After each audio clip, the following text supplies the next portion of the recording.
You wake up in a quiet apartment, sunlight landing on unfinished coffee.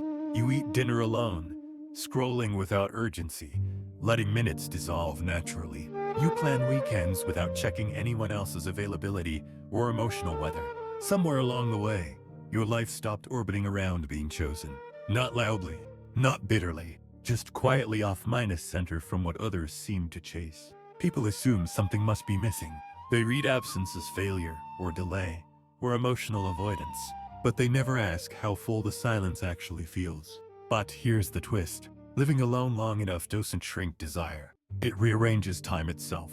The future stops being a corridor leading towards someone else. Studies on adult singlehood show growing populations delaying or exiting romantic pursuit. Yet almost no one talks about what happens after that delay settles into permanence, especially for men who learned to live without witnesses. 1. Time saturation and future reframing. At first, society says you just haven't met the right person yet. Time alone is framed as waiting, not living. Every quiet year is treated like a temporary gap, but something subtle shifts when the waiting never resumes. Time stops feeling like a countdown. It starts feeling occupied. This is where temporal reorientation quietly appears. Your days no longer point forward toward partnership milestones. They stack vertically, not horizontally. Future time perspective changes shape. The future isn't imagined as shared plans or synchronized lives. It becomes an extension of current rhythms. You buy groceries without imagining someone else's preferences. You make decisions without asking how they scale into couplehood. Weeks pass without mental placeholders labeled eventually. This doesn't happen to everyone. Some people feel urgency increase with solitude. Others experience time stretching, then settling. The question isn't whether desire disappears. It's whether the future still needs another person to feel real. 2. Anticipated emotional cost in relationships. From the outside, it looks like avoidance. People assume you're afraid of vulnerability or commitment. They rarely consider calculation. After stability alone, intimacy gains a visible price tag. Not money, emotional bandwidth. Anticipated regret enters before desire even forms. You imagine not the beginning, but the maintenance. The explanations, negotiations, disruptions. Emotional cost-benefit analysis becomes automatic. You weigh peace against potential connection. Not cynically, but practically. You remember how long it took to build equilibrium. Sleep routines, mental quiet, uninterrupted autonomy. This doesn't mean relationships feel meaningless. It means they feel expensive. For some men, the cost still feels worth paying. For others, the math keeps returning the same result. What changes is not attraction.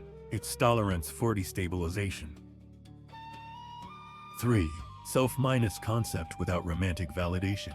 Most narratives teach men to measure themselves through pursuit. Winning interest, being chosen, being desired. Remove that feedback loop long enough, and something unexpected happens. Your reflection stops asking for confirmation. Self-minus concept clarity strengthens in the absence of performance. You know who you are without narrating it romantically. Your identity stops auditioning. Autonomous identity grows quietly. You enjoy things without imagining how they appear attractive. You succeed without needing someone to witness it. This doesn't apply universally. Some people feel invisible without relational mirrors. Others feel oddly solid. You stop proving masculinity through conquest, not as rebellion, as irrelevance. The question becomes uncomfortable and freeing. Who are you when no one is watching? 4. Withdrawal from social comparison scripts. For a long time, comparison runs quietly in the background. Who dates more? Who settles down? Who proves success through being wanted? Masculinity comes preloaded with timelines. By this age, you should have stories. By that age, someone beside you. Then one day you stop checking the scoreboard. Not intentionally. You just forget it exists. Social comparison theory loses its grip when reference points disappear. You no longer measure yourself against men performing desire publicly. Their milestones stop feeling like instructions. Norm disengagement doesn't feel dramatic. It feels like uninstalling an app you no longer open. The notifications simply stop. You don't argue with the script.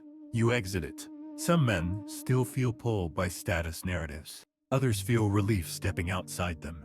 Neither path is superior. What matters is noticing whose voice defined should in the first place. 5. Reprioritizations of personal values. Chasing connection once sat high on the hierarchy, not because it was shallow, because it was loud. Solitude turns the volume down. You begin hearing other preferences more clearly. Value reprioritizations happens without announcements.